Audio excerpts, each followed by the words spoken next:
Before the history was written, before the first word carved its mark upon stone, there was a time when life was something else. The earth breathed in silence, wrapped in mists that remembered no name. The skies were deeper, heavier, painted not by gods, but by the unshaped will of creation itself.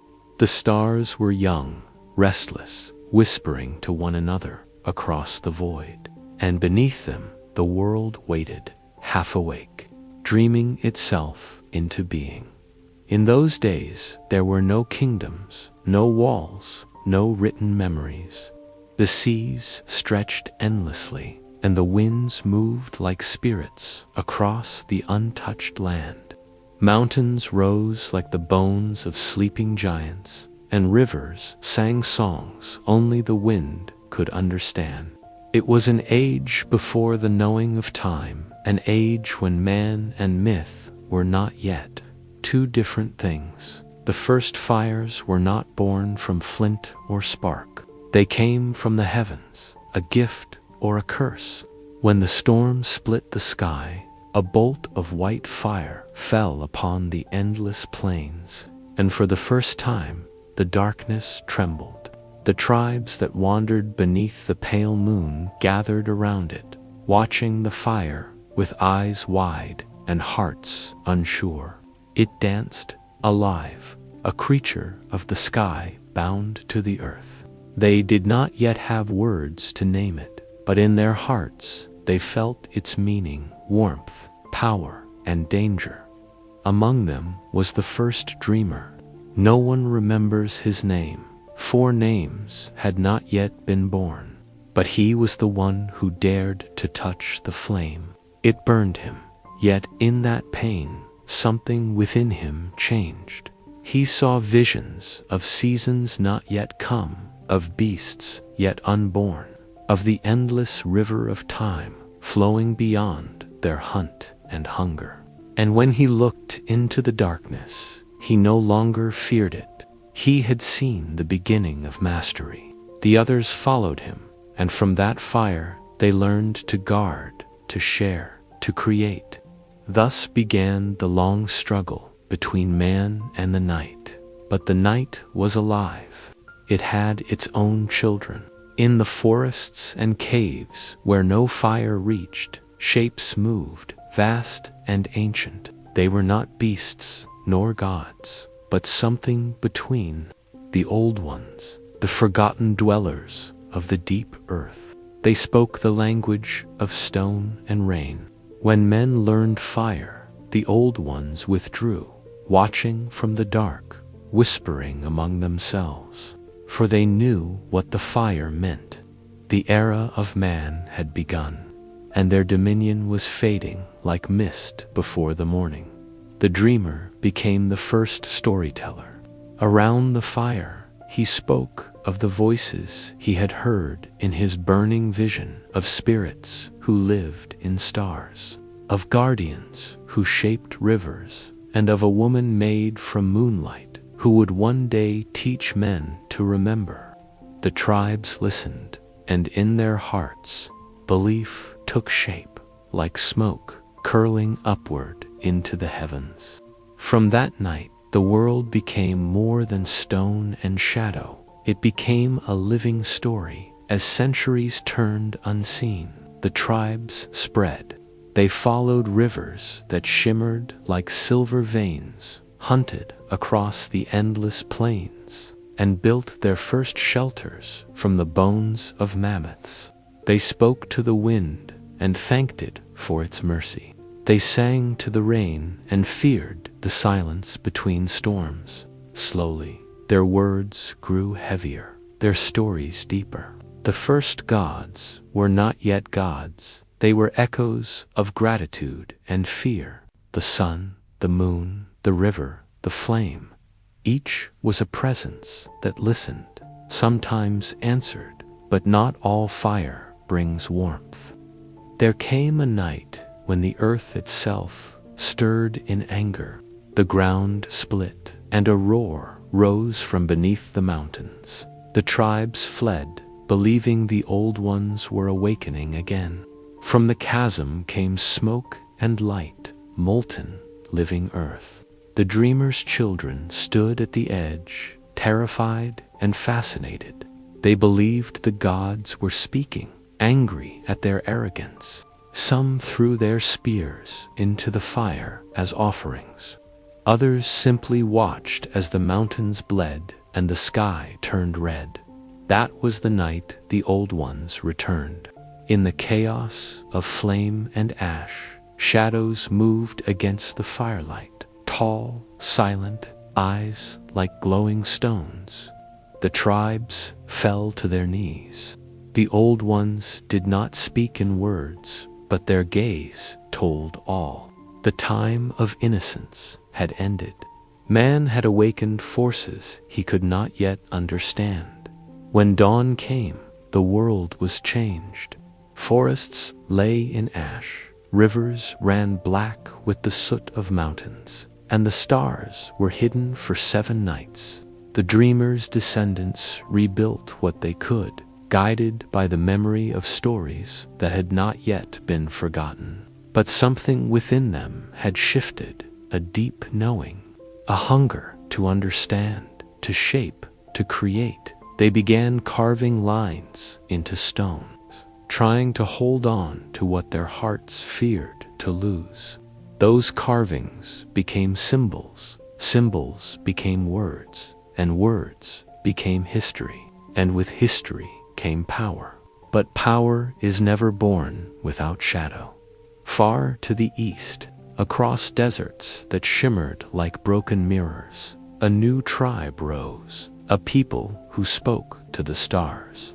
They believed that every soul was born from a spark fallen from the heavens. They built altars of crystal and bone, seeking to call the sky spirits back. And one among them, a woman with eyes like the night sea, heard a voice from beyond the stars. It spoke of a coming flood, a wave that would cleanse the world of arrogance. She warned her people, but they did not listen.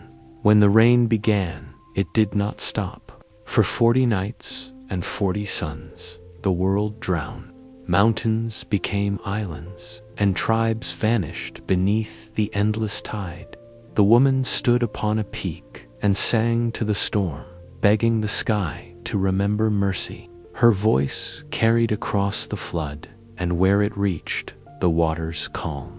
The survivors believed she had become one with the stars. Her name was lost, but her story remained, told by fires, whispered by winds, carried by generations who forgot her face but never her sacrifice. When the waters receded, the world was new again. Forests grew over the ruins of the old tribes. The sky cleared and the stars returned, colder and more distant than before. The survivors began once more, building, hunting, dreaming. But this time they carried memory. They remembered fire, the flood, the old ones, and the woman who sang to the storm. And in their stories, the gods were born again. From the ashes of 10,000 BC rose the first dream of civilization. Not yet cities, not yet kings, but the seed of memory, planted in the soil of myth. And though the world forgot the dreamer's name, and the tribes faded into dust, the stories endured. They became the breath of generations, the unseen thread connecting all who came after. Even now, when we speak of beginnings, we are only repeating what the first storyteller once whispered to the flame, that before history was written, before gods took form, there was a time when life was something else, when the world was young, and every breath was legend, when the world dried and the rivers found their beds again. Humankind scattered like seeds upon the wind. Some wandered east into the cradle of endless light, where dawn was eternal and shadows feared to follow. Others journeyed west toward the great forests, where the trees whispered of forgotten gods. The old tribes no longer remembered the dreamer's fire, but deep in their hearts, they still carried its warmth, a spark that guided them through hunger and storm. Generations passed, and the memory of the flood became a legend told to children beneath the stars. They said the woman who sang to the storm had become the moon herself, watching over them from the heavens, her face silver and sorrowful. When she vanished 4 nights at a time, the elders said she was walking the world unseen, visiting the spirits of those lost to the waters. In her absence, the beasts grew restless, and the people stayed close to their fires, whispering prayers into the dark. In that age, the world was still half magic. The air shimmered with the breath of spirits, and the boundaries between the living and the divine were as thin as smoke. There were rivers that sang, mountains that dreamed, and caves where the air itself glowed with the memory of creation. Men and women could feel the pulse of the earth beneath their feet, the slow heartbeat of something vast and eternal. And though they did not yet call it God, they knew it was watching. One tribe settled beside a lake, so still it reflected the heavens perfectly. They named it the Eye of the Sky.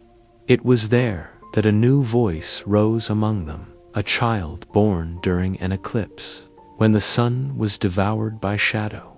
The elders feared him at first, for his eyes were pale as bone and glimmered faintly in darkness. But he grew wise, speaking words that none had taught him. He said he remembered the time before light, and that the earth itself spoke to him in dreams. They called him Oran, the listener. Oran taught his people to listen to the silence between the winds. He said the world spoke not with words, but with rhythm, the fall of rain, the cracking of ice, the call of the heron before dawn. Through these sounds, he claimed the earth revealed its will. His followers began to carve symbols into stone, tracing the patterns he described. They believed these markings held power, the power to call the unseen, to heal the sick, to bless the hunt. And sometimes they did. For reasons no one understood, the carvings seemed alive, glowing faintly when moonlight touched them. Across the mountains, others began to hear of Oran. Some came to learn. Others came to destroy what they feared. Among those who came was a wanderer wrapped in furs of the northern ice, a woman whose voice carried the strength of storms. She called herself Sarah, daughter of the sky. She spoke of dreams where the stars wept fire and fell to earth, leaving behind silver tears that burned the soil. She carried one such stone, smooth, heavy, and warm to the touch. The people watched as the symbols lit with blinding light. The lake rippled though no wind blew, and for a moment the reflection of the heavens changed. The constellations above rearranged themselves, forming a great circle. In that moment, Oran and Sarah saw the same vision, a vast gate of stone, rising from a plain of red sand, surrounded by shadows that moved like men but were not. A voice older than time whispered through the rippling air, a single word that none could understand but all could feel, awaken. When the light faded, Oran fell to the ground, his eyes bleeding white tears. He said the gods beneath the earth had stirred, and that man's time to walk unguarded was ending. Sarah said nothing. She turned north, taking the silver stone with her, saying she must find where it had fallen. None saw her again. Years passed, and Oran grew old. His people built great stones around the lake, marking the place where heaven and earth once spoke. When he died, they placed his body upon the water, and the lake swallowed him without a ripple. They said he had returned to the eye of the sky to listen forever, far beyond their valley. In lands where red dust swallowed the horizon, the earth began to tremble again. From the deep places of the world came a voice like thunder, and from the deserts rose figures of stone, tall, faceless, and still. The people who lived nearby fled, believing they were cursed, but the statues did not move, nor crumble, nor fade. They simply watched, and when the sun set, faint light glowed within their hollow eyes, as though something ancient had awakened behind them. This was the beginning of the first temples. Men who had never known each other began to build the same shapes, the same circles of stone across mountains and plains. They said it was instinct, but it was more. It was memory, the memory of that single word that had echoed through their blood since the flood. Awaken. And so began the age of the first gods. Not yet the names we know, not Zeus, not Ra, not Enlil or Odin. These were older, nameless presences that shaped dreams and moved storms. They were the breath between fire and smoke, the weight behind thunder. They did not ask for worship, but humankind offered it anyway. For in their fear they found meaning, and in meaning they found the birth of faith. Faith built tribes into peoples, peoples into nations. Stone upon stone, memory upon myth, they began to raise the world we would one day inherit. But every offering given to the gods left a shadow behind, and in those shadows, something darker began to stir, a hunger not of men nor of gods, but of the silence that came before them. Both the first temples stood silent under the rising sun. Their stones were smooth, untouched by tools, as if the earth itself had shaped them from its own bones. Inside, fires burned that never died, and the air carried the hum of unseen presence. The people gathered, whispering prayers that trembled between gratitude and fear. For now, the gods were awake, and the world would never sleep the same again. They did not appear as men or beasts. They were storms that spoke, rivers that remembered, mountains that turned their gaze upon the valleys below. They answered not with words, but with signs, a sudden wind, a blinding light, the cry of a bird at an empty hour. And so mankind began to interpret the will of heaven. The dreamers became priests, the hunters became kings, and stories hardened into laws. But where light gathers, shadow takes form. The first to sense it were the watchers of the desert. They spoke of shapes that moved against the stars, darker than night, older than creation. They said the silence itself had grown jealous of the voices of men. When prayers rose like smoke, the silence gathered it, twisting it into echoes. Those echoes took shape, and from them were born the hollow ones, spirits without form, who fed on belief that had lost its purpose. At first, they were only whispers at the edge of dreams. But in time, they learned to wear the faces of forgotten gods. They offered answers that were easy, power that came without sacrifice. The proud listened, and from their faith, the hollow ones grew strong. Tribes that had once worshipped the rivers began to build idols of black stone, their surfaces reflecting no light. They gave blood instead of song, obedience instead of gratitude. And the earth shuddered beneath their offerings. Across the sea of grass, a new voice rose against the darkness. It belonged to a seer named Avon, who claimed to have seen the true faces of the gods in a vision of fire. He spoke of the balance, that creation could not exist without its reflection. He warned that if mankind gave their hearts to shadow, the heavens would close their eyes and the world would return to silence. Many listened, but others mocked him, saying that fear was the speech of cowards. The hollow ones smiled, unseen. When the eclipse came, it was darker than any before. The sun vanished for 3 days, and the stars turned red. The sea withdrew from the shores, leaving behind bones that whispered in the wind. In that silence, the hollow ones walked freely. They entered the temples, standing beside the old fires, and where they passed, the flames dimmed to ash. The priests cried out to their gods, but only echoes answered. It was then that the first war of faith began, not between men, but within them. Those who followed the light-built great pyres, hoping to draw the eyes of heaven once more. Those who followed shadow drowned their fires in blood, believing the darkness would make them eternal. For 1,000 seasons, the earth burned.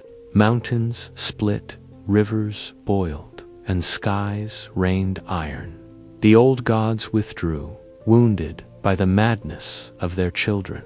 Only a few lingered, guarding the last remnants of balance. One of them was a goddess of the dawn, nameless, now remembered only in the blush of mourning. She walked among the survivors, touching their brows with light, reminding them that creation still remembered them. To each she whispered the same promise: when the last fire dies, I will return to wake the world again.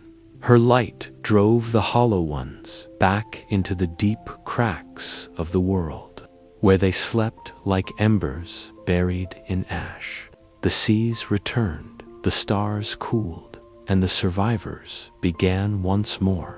They built no more idols, for they had learned that belief could destroy as much as it could create. Instead, they carved their stories into stone, not to worship, but to remember. Centuries turned. The temples crumbled, swallowed by sand and forest. New peoples rose, unaware of the gods that had walked before them. They called themselves the children of dawn, heirs to a world that had forgotten its birth.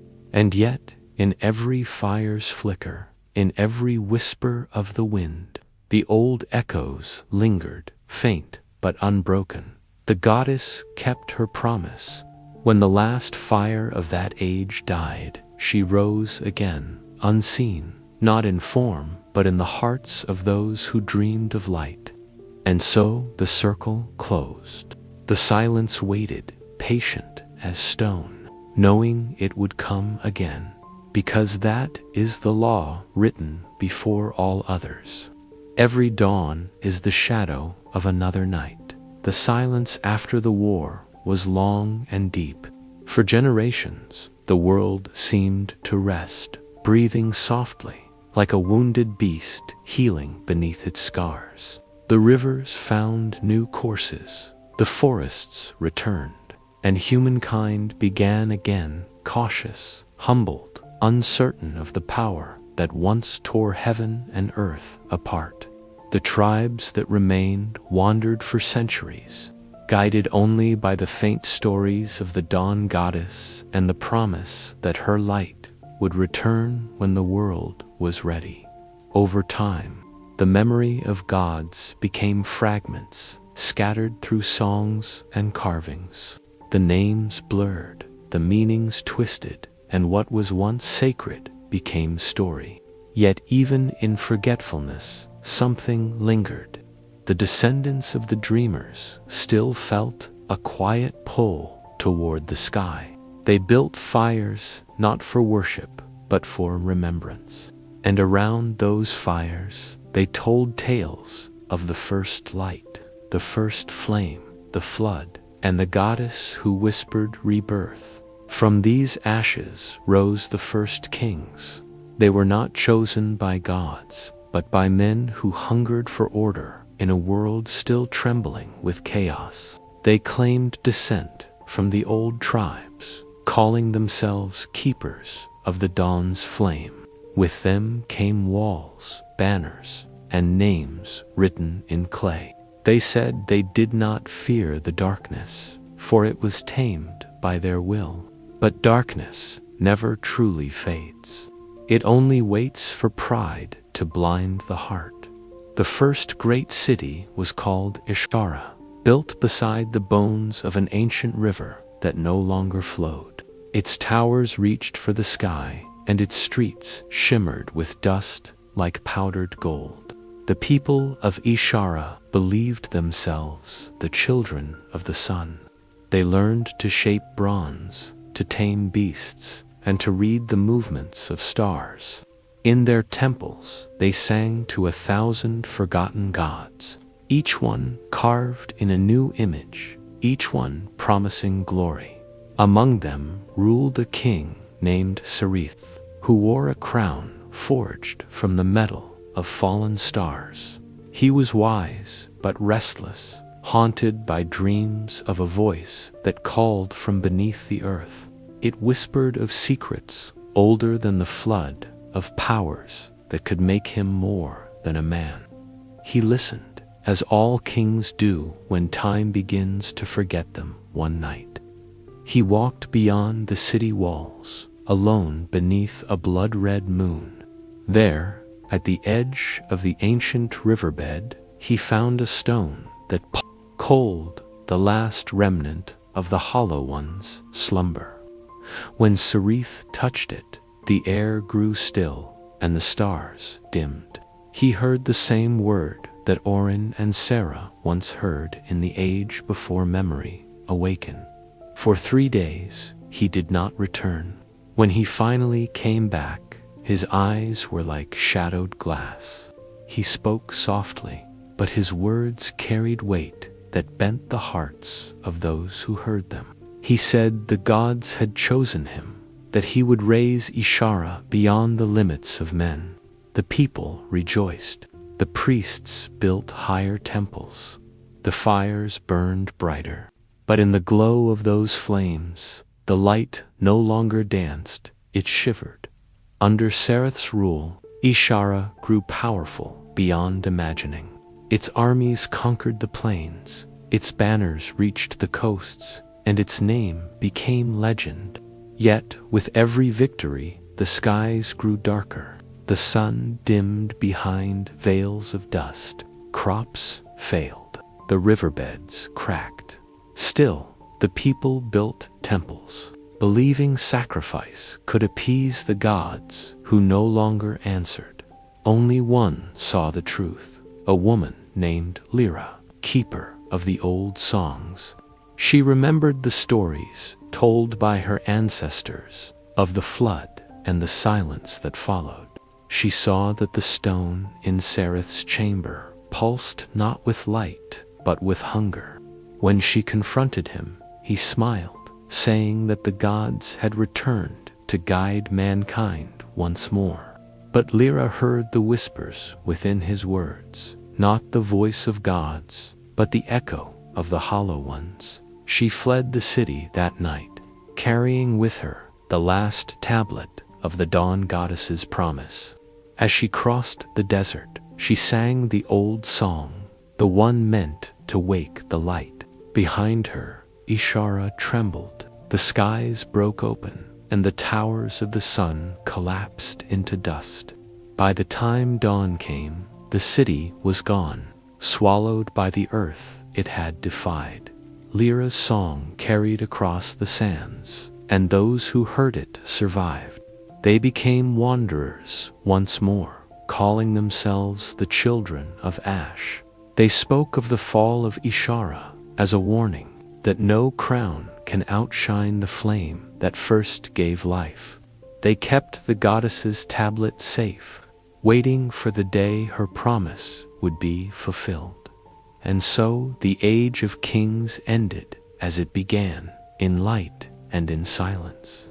The earth turned, and the memory of Ishara faded into myth. But the stone that whispered awaken did not perish. Buried deep beneath the ruin, it waited, patient as night, dreaming of the day it would rise again in the hands of another who dared to listen. Because, in the story of humankind, every dawn carries its own shadow, and every empire is built upon the bones of one that came before. The gods knew this, the silence knew it, and somewhere beneath the sleeping earth, the hollow ones smiled. Then listen, and let the next legend unfold, the age when silence broke once more, and echoes of the old gods stirred beneath the dust of forgotten empires. Thousands of seasons passed since the fall of Ishara. The desert swallowed its bones, and time smoothed its scars.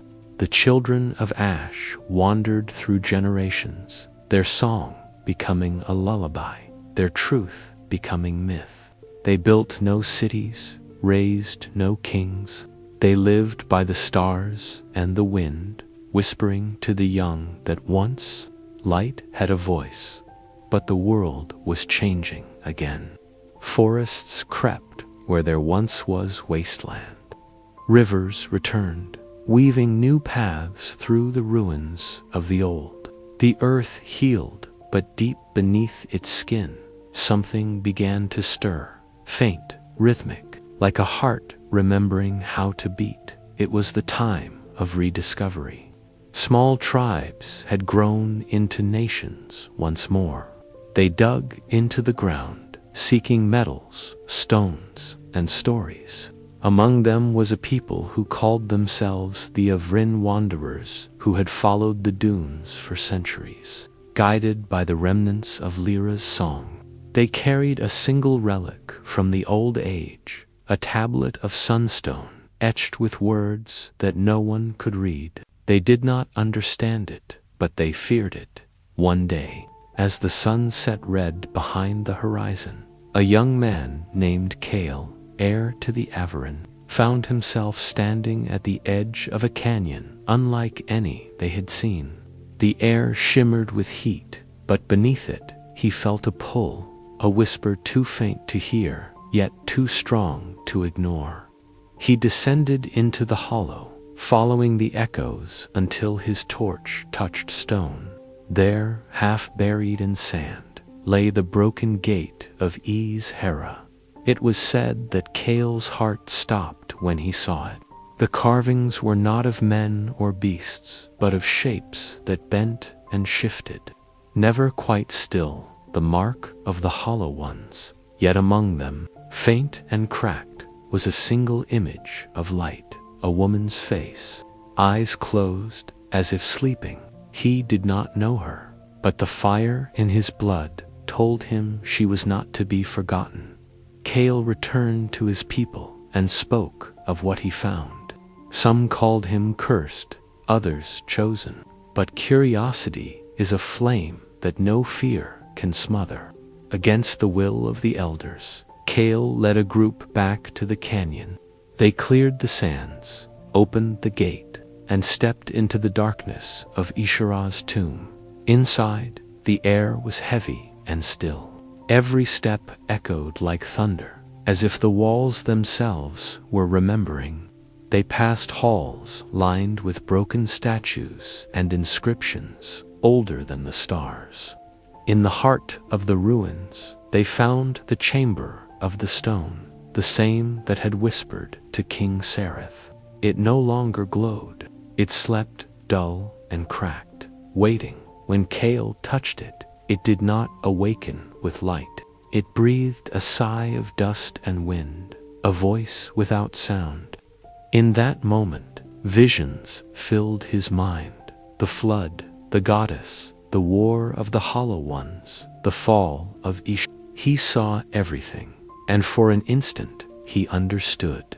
Then the light returned, but it was not the light of the dawn goddess. It was the pale, cold glow of memory itself, a reflection of what once was, not what should be. The others fled, terrified, but Cale could not. The stone called him by name. It said, "You are not the first, but you may be the last." When he returned to the surface, days had passed. His eyes were strange, filled with both wonder and sorrow. He carried with him the sunstone tablet, which now burned faintly with the same pale fire. From that day forward, he was known as Cale the Echo, for his voice carried the sound of something that was not entirely human. The Avernon began to change. Under Cale's guidance, they built stone circles where they once pitched tents. They studied the stars, marking their paths across the heavens. They learned to carve symbols that resonated with the rhythm of the old world. And from their songs, a new faith was born, not in gods, but in echoes. They believed that every sound, every breath, every life left a trace that the world itself remembered. To them, the whisper of the wind was the voice of the ancestors, the rumble of the earth, the memory of gods. They did not pray for salvation, but for remembrance, because to be remembered was to live forever. But in their devotion, something began to shift. The more they listened to the echoes, the louder they became. Some said the sounds were changing, no longer the voices of ancestors, but of something older. Cale warned them to be cautious, to listen but never answer. Yet pride, as always, is the shadow of knowledge in time. They built a great monument, a tower of stone meant to reach the sky. At its heart, they placed the cracked relic of Ashara, believing it would grant them eternal memory. And on the night it was completed, when the tower's peak touched the clouds, the heavens opened, the stars pulsed once, and then the sky fell silent. Every bird, every whisper, every breeze stopped. The echoes ceased.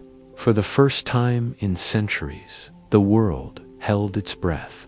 Then, from beneath the tower, came a sound, deep, low, and endless.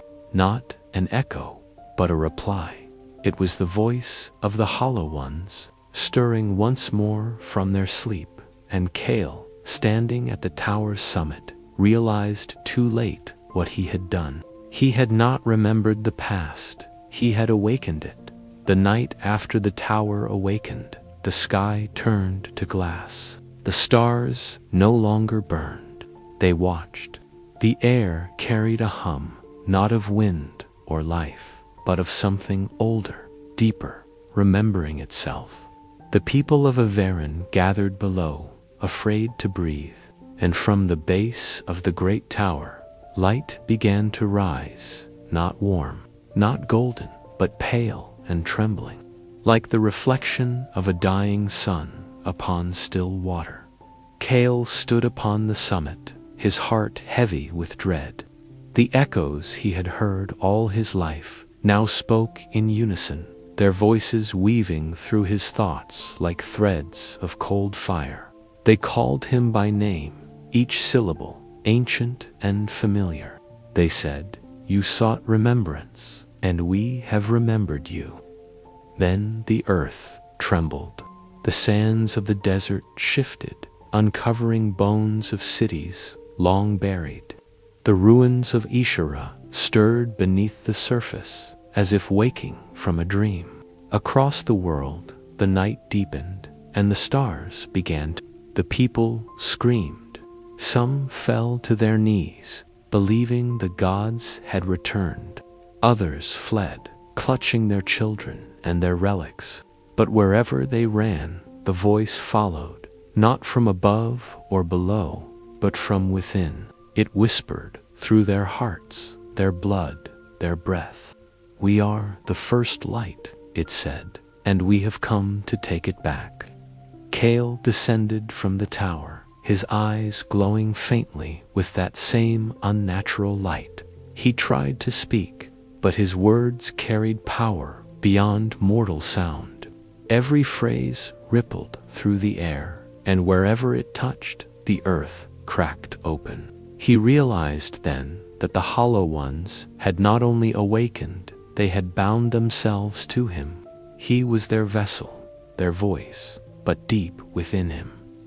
The song of the dawn goddess still lingered, faint, fragile, but alive. He remembered Lyra's tablet, the promise of the light that would return when the world was ready. Holding it close, he whispered her words, trying to recall the old melody. The glow in his eyes flickered, and for a brief moment, the hum in the air dimmed. The Hollow Ones recoiled, hissing through unseen tongues. The tower shook, its peak shattering against the black sky. Cale fell to his knees, caught between two powers, one of memory, one of renewal. Around him, his people watched, torn between awe and terror. Then the voice of the earth rose, trembling with fury. "We made you," it said. "We gave you fire. We gave you names. And still you forget." The ground split, and from the cracks emerged figures not of flesh, but of form, shadows shaped by memory itself. Their eyes glowed like dying stars. They moved without sound, and wherever they passed, stone turned to dust. The Avarin fought, but how does one fight what has already been? Their weapons shattered. Their voices failed. The shadows consumed sound itself, leaving only silence in their wake. Cale stood amidst the ruin, his heart breaking as his people fell into nothingness, erased from the world, as if they had never existed. He looked to the sky and saw the faint glimmer of a single star, the last one that had not faded. It pulsed gently, almost like a heartbeat. In that moment, Cale understood. The Hollow Ones thrived on remembrance, feeding on what the world refused to forget. But true creation, true life, was born not from memory, but from hope, from the things yet to come. He raised the sunstone tablet high and spoke. The goddess's final words, words meant to end the cycle of remembrance and release the world from its endless repetition. "Let what was remain buried," he said. "Let the light be born anew." The sky cracked open. A wave of pure white fire surged from the tower, engulfing the desert. The Hollow Ones screamed, not in rage, but in sorrow, as they were cast once more into the abyss of forgetting. The tower crumbled, the sands burned, and Cale was gone. When dawn came, the desert was silent. The tower was no more. Only the faint outline of a great circle remained, scorched into the earth. And in its center lay a single stone, smooth, round, and warm to the touch. The first light of the new age. The world turned again. The Avarin were gone, their cities erased, their names forgotten. Yet, somewhere in the wind, the faintest echo of Cale's voice lingered, not as warning, but as promise, that every age must end, but the light will always return. Then the sands turned once more, and from the silence that followed, a new dawn was born, fragile, pure, and unaware of the echoes sleeping beneath its feet. Generations passed, and the world forgot. The scorched lands softened beneath the hands of time, and the wind carried no memory of the fire that once consumed it. Rivers carved new paths through the deserts, bringing life where there had only been ruin. From those rivers came the first seeds of a new people, born without gods, without kings, without fear of the old names. They called themselves the Seraphim, children of renewal, and they believed the world began with them. They built their villages beside the shining waters, crafting homes from clay and red. Their songs spoke not of gods but of balance, the dance between light and dark, between birth and decay. They did not pray to stars or stones. They honored the cycle itself, the endless turning that gave and took without malice. For a time, the world was gentle. The Sarathen knew peace. But peace, like all things, attracts the gaze of what sleeps. Deep beneath the soil, in the shadowed memory of the world, the hollow ones stirred once more. They did not awaken fully, not yet, but their dreams began to seep upward, whispering through roots, flowing in rivers, weaving into sleep. And in those dreams, the Sarathen began to hear voices. It started with a woman named Asha. She was a seer, though her people did not believe in prophecy. She would wake in the night and speak words that were not her own, strange, forgotten names that made the air grow cold. She claimed to see a city of gold buried beneath the sand and a tower that reached the stars. No one believed her. They laughed and said she dreamed of things that never were. But one night, the river receded, leaving behind the top of a great stone arch. Its carvings were faint, but ancient symbols that no one could read. Asha wept when she saw it, for she knew the shapes from her dreams. Against the will of her elders, she began to dig.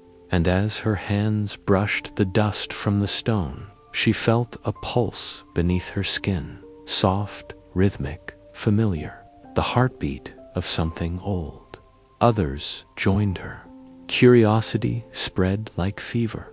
The young and restless came with tools, with songs, with hope of discovery. They unearthed more pillars, walls, fragments of metal that shimmered even without sun. They spoke of a time before their own, of a people who had built wonders and vanished. Asha told them this was not a ruin, but a tomb. They did not listen. In their pride, the Sarathen began to rebuild the fragments, not as they had been, but as they imagined. They shaped a new city upon the bones of the old Namaris, the Shining One. Its towers reached toward the dawn, and its streets gleamed like mirrors. The Sarathen believed they were reviving lost glory, never realizing they were waking something that should have remained buried. And on the night the last tower was completed, the river stopped flowing. The air turned still. The stars dimmed. Asha stood upon the city's walls and cried. For she could hear the same sound that once filled the desert ages ago, the hum of remembrance, the voice of the hollow ones stirring again. She tried to warn them, but her words were drowned by celebration. The people sang, their joy echoing through the marble streets. Yet beneath their feet, the earth trembled. The stones remembered their old purpose. The hum grew louder. And in the deepest chamber of Namaris, hidden beneath its grand temple, a single crack appeared in the ground, faint, glowing, breathing. From that light came a whisper, soft at first, then clearer. "You have built upon our bones," it said. "Now you will carry our memory." The ground split open, swallowing the temple whole. The celebration turned to screams. The hum became a roar, and Asha, standing amid the chaos, saw shadows rising again, not as forms, but as reflections, shaped from light and sound. They took no shape, yet every heart that looked upon them felt they knew their face. They were memory itself, come to reclaim its due. Asha fled into the wilderness, carrying with her one fragment of the fallen temple, a shard of crystal etched with the mark of Kale. The echo. She did not know his name, but she felt his sorrow. The shard glowed faintly in her hands, as if trying to guide her. Behind her, Namaris burned. Its towers fell into the river, and the light of its streets was swallowed by the same silence that had ended every age before. But from that silence, a new sound rose, the faint song of wind over ash. It carried Asha forward, leading her toward the mountains. Where the horizon met the heavens, she did not know it yet, but she would become the first of the keepers of the dawn, the last guardians of the flame that Kale once protected, the only force capable of sealing the Hollow Ones forever. And so the age of echoes ended, and the age of the keepers began, the age of those who would stand between memory and rebirth, between darkness and light. But the Hollow Ones do not rest.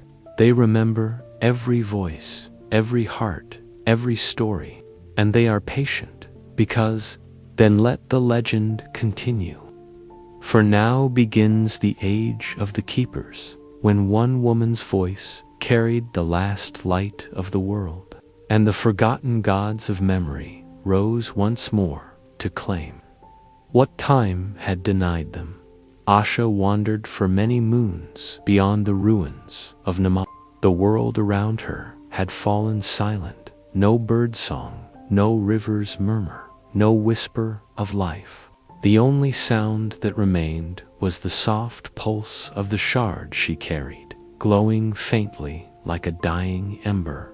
It guided her through endless dunes and valleys of white ash, through forests long turned to stone, until she reached the edge of the world, a place where the mountains split the sky like teeth.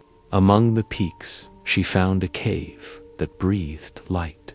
Its mouth shimmered with colors she had never seen, hues that were not of earth, nor of any dream known to man. Drawn by the shard's pulse, she entered. The air inside was warm, alive, almost speaking, and upon the walls she saw carvings, ancient, older than any she had unearthed.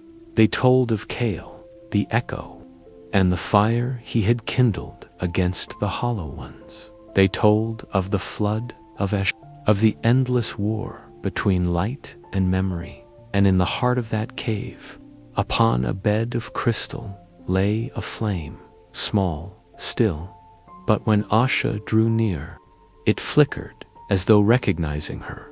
She knelt before it, trembling. The shard in her hand burned white-hot, and before her eyes, it melted into the flame, merging with it, awakening something vast and unseen. "You have carried our memory," it said, "and now you must guard what remains." Asha wept, for she understood. The light was not a god, nor a weapon. It was remembrance purified, the first truth, untainted by the Hollow One's hunger. The same light that had once whispered to Kale, the same flame that had watched every age fall and rise again. She became its keeper, the first of her kind. For years, she dwelled within the mountain, tending the flame, learning its whispers. It showed her visions of the ages before, of the dawn goddess, of Orin, the dreamer, of the wars that broke the heavens. She saw how the Hollow Ones had been born from the same source as light, two halves of the same will, one to remember, one to forget. Balance had always been their law, but humankind's thirst for remembrance had broken it, feeding the shadows until they grew stronger than the light itself. Asha vowed to restore that balance. She gathered others, wanderers, outcasts, survivors of Namaris who still dreamed of peace. She taught them what she had learned. They built their refuge within the mountain, calling it Ilunra, the silent citadel. There they became the keepers of the dawn, sworn to guard the flame and protect the world from the awakening of memory. Generations passed. The keepers grew in number and wisdom. They learned to shape light into symbols, to weave sound into protection. The flame became their heart, their god, their purpose. And for centuries, the world above healed once more. Forests returned, oceans calmed, the hollow ones slept, but nothing sleeps forever. In the 12th generation of keepers, a child was born beneath an eclipse, a girl named Sirai. From birth, she could hear the whispers of the flame. It sang to her in dreams, calling her by name as though she had lived 1,000 times before. The elders feared her. They said the flame spoke only to those near death or divinity. Yet Usha's last prophecy, carved in crystal, had foretold her coming. One born of shadow and light shall unseal the end and the beginning alike. Sirai grew beneath that shadow. She learned the songs of binding, the language of stars, the secret hymns that silenced the hollow one's dreams. But as she grew, she began to feel something stirring beyond the walls of Ilunra. In her sleep, she saw visions, a sea of glass, a sky without light, and a single figure standing upon it, Kale, his eyes filled with sorrow. He would whisper to her, "The flame you guard is not only life, it is memory, and memory always returns." The elders forbade her from speaking of it, but the dream persisted. One night, unable to bear the silence, Sarai descended into the deepest chamber, where the first flame burned alone. She stood before it and spoke Kale's name aloud. The flame trembled. The air turned heavy. And in that instant, she saw him not as spirit or vision, but as echo, shimmering like light on water. Kale looked upon her with the eyes of a man who had seen the world die 1,000 times. "You must choose," he said. "To preserve the flame is to preserve the cycle. To end it, you must let the light go out." Sirai hesitated. To extinguish the flame was to erase all history, all memory, the songs, the stories, even the dawn itself. But to keep it alive was to ensure that the hollow ones would rise again. Drawn to the light that fed them, her heart wavered, and in that moment of doubt, the hollow ones heard her. The earth beneath Ilunra quaked. The air filled with a low hum, the sound of memory returning. Shadows bled through the walls, whispering in forgotten tongues. The keepers rushed to defend the flame, their chants echoing through the caverns.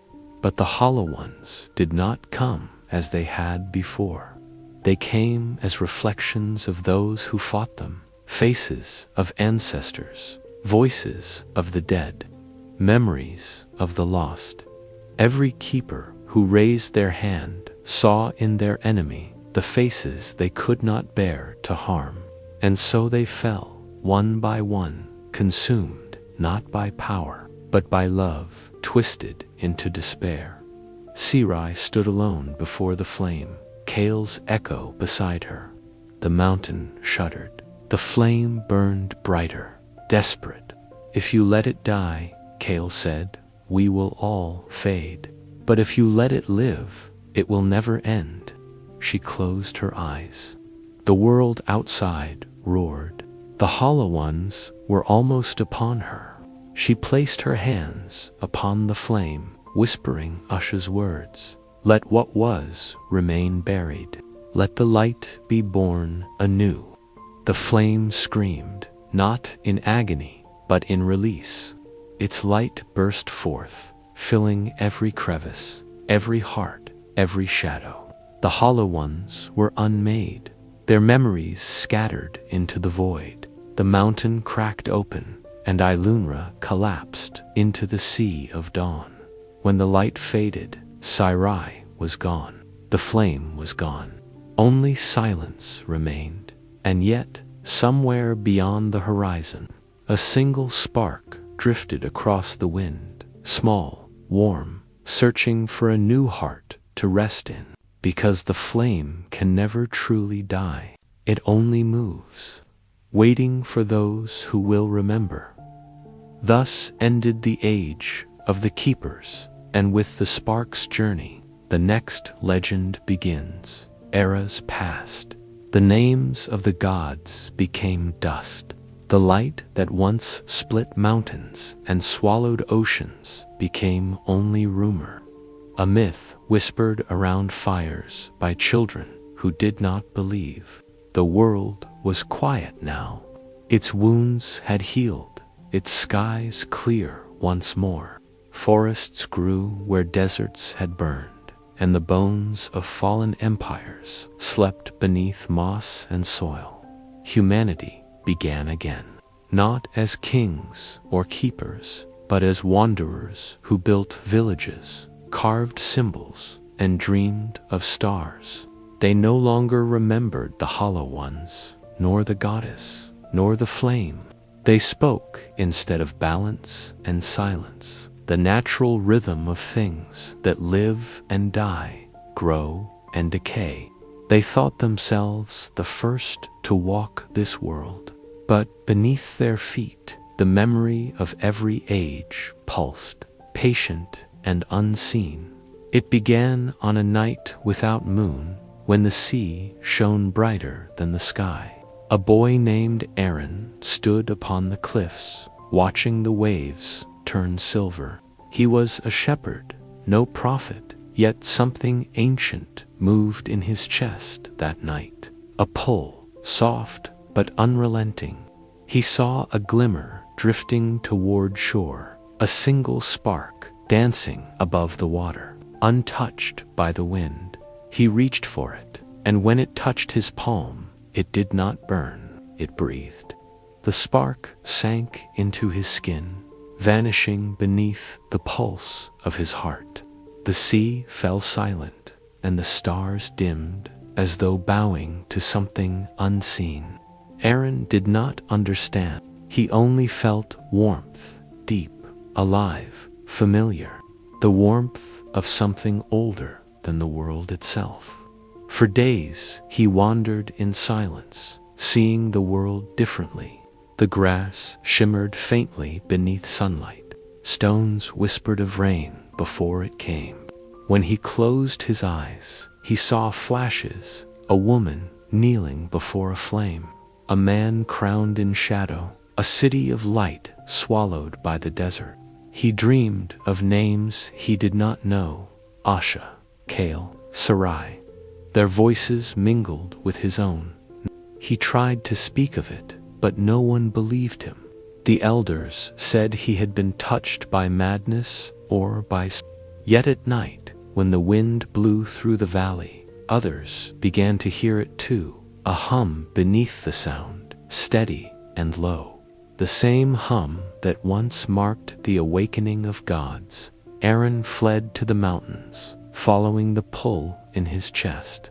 For 40 days he climbed through mist and storm, until he reached a place where the air trembled with light. There, carved into the cliffs, he found a single stone door, smooth and unbroken. He pressed his palm to it, and the spark within him answered. The door cracked open with a sound like thunder swallowed by time. Inside lay emptiness. Not ruin, not decay, but stillness. The air shimmered faintly, as if alive. At the center stood a single altar, untouched by dust. Upon it rested a circle of glass, faintly glowing with the same light that now pulsed beneath Aaron's skin.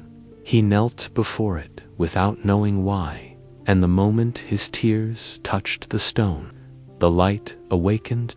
From that silence rose the voice of Sarai, not in words, but in feeling.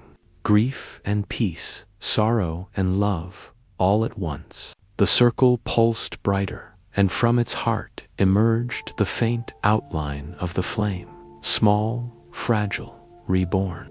Aaron watched in awe, and the spark within him leaped free, merging with the light, completing what had begun countless ages before.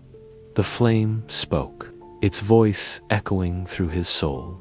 "You are the last and the first," it said, "the memory of what was, and the seed of what will be. The world must not remember us, it must live." Aaron nodded, tears running through the glow. "And if it forgets," he whispered, "then it will finally be free." The flame rose higher, wrapping him in light. His body dissolved into 1,000 sparks, scattering into the wind, into the sea, into the roots of trees and the hearts of stars. Each spark carried a fragment of his being, and with it, a fragment of the light. From those sparks came new dreams, new songs, new stories, not of gods or kings, but of courage, kindness, love, and loss. The light no longer ruled the world, it lived within it, silent and infinite. The hollow ones did not return, for there was nothing left for them to claim. Memory had become life itself, and life, at last, had no need to remember.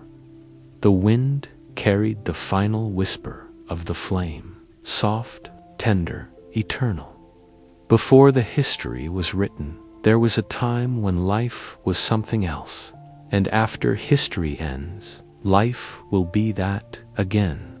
Then the wind fell quiet, the stars burned anew, and the world, washed clean of its memories, turned toward a dawn it had never seen before. Thus ended the age of return. Thus ended the cycle. And thus began the endless silence, not of death, but of peace. The legend fades, as all things must.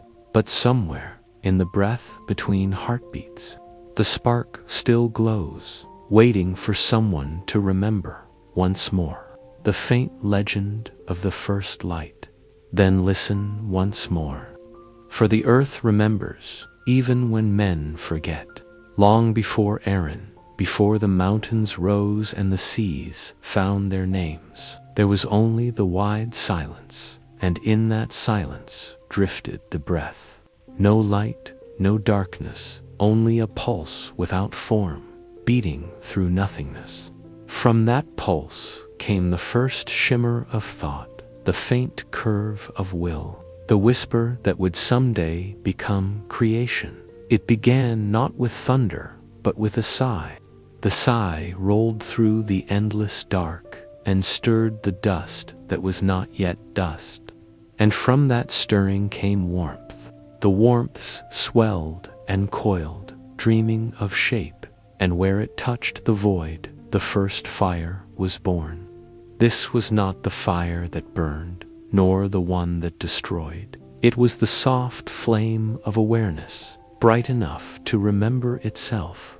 The fire looked upon the emptiness and wished to share what it knew, and so it divided. One half remained still the source while the other half fell like rain through the endless black, becoming sparks, drifting lights that would become the roots of stars. Time had not yet learned to count, but it moved quietly, like breath in sleep. The sparks cooled, thickened, and from their weight came the first soil.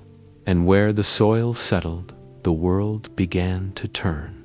Land rose like memory, surfacing from the deep.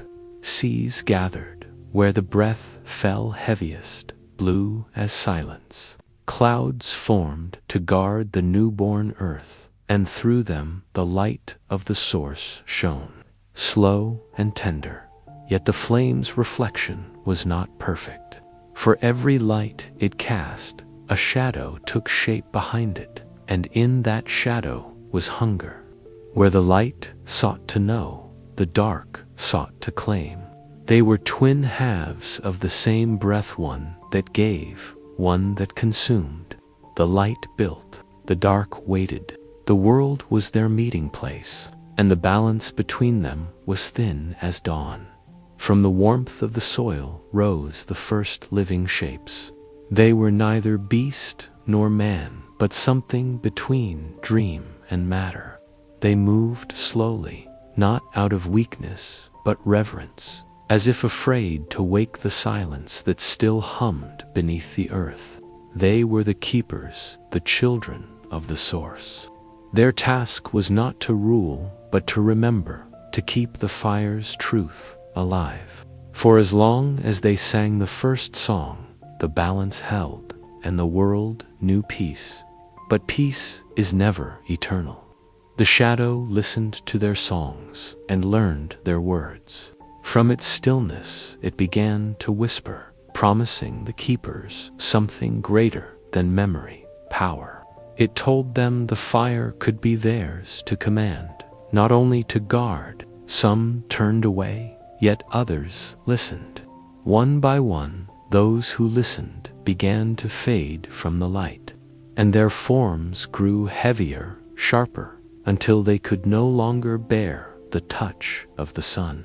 Thus were born the hollow ones, echoes of the keepers, drained of warmth, yet filled with desire. The hollow ones gathered in the hidden places of the earth, building cities beneath the mountains, carving their names into the stone, and swearing to reclaim the fire that had birthed them.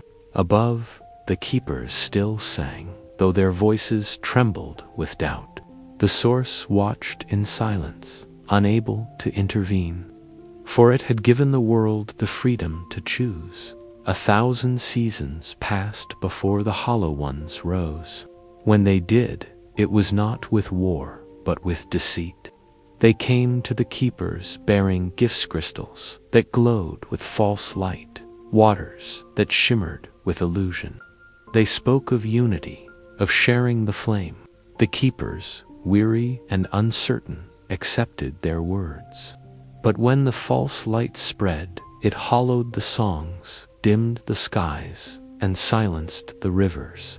The fire's true glow began to fade. From the dimming came the first storm. It began as a whisper and ended as a scream. The seas turned against the land, mountains split like old wounds, and the stars shuddered in their places. The hollow ones fled to their deep cities, believing themselves safe. But the light they had stolen burned within them, consuming them from inside. Their bodies turned to ash, and their souls became shadows, wandering without name.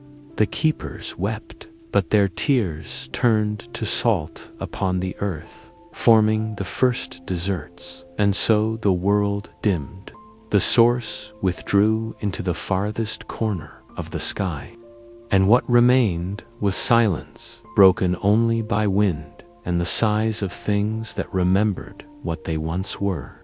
Ages passed, the seas calmed, the fires cooled. From the dust of the fallen keepers came new life, small and fragile, yet stubborn in its will to survive. From these small beings, shaped by both light and dark, humanity would one day rise. They would not remember the songs or the flame. They would not remember the hollow ones or the sorrow that birthed them. But deep within their blood, the pulse remained the faint echo of the source, beating quietly through time. Sometimes it would speak in dreams or madness to those who could still hear, and those who heard became the tellers, the wanderers, the dreamers, the ones who built fires in the night and told stories to keep the dark away. In every age they returned, not knowing why. Each carried a spark, each spoke a fragment of the truth that had once held the world together. Some became prophets, others poets, some forgotten entirely, yet through them the fire endured. dim, fragile, but alive. And so, when Aaron reached his hand toward the light upon the water, it was not chance that guided him. It was memory enchant, patient, eternal, calling itself home. For every story told in the dark is a step back toward the first dawn. Every flame lit in trembling hands is a promise kept to a world that still remembers. The legend has no ending, because endings are for those who forget. The world turns, and the flame turns with it, searching for eyes that still see, hearts that still listen. It whispers through dust and wind, through dream and death, waiting for the next to hear it, Sabi, for the history was written. Before the gods had names, before light and shadow learned to part, there was only the breath. And from that breath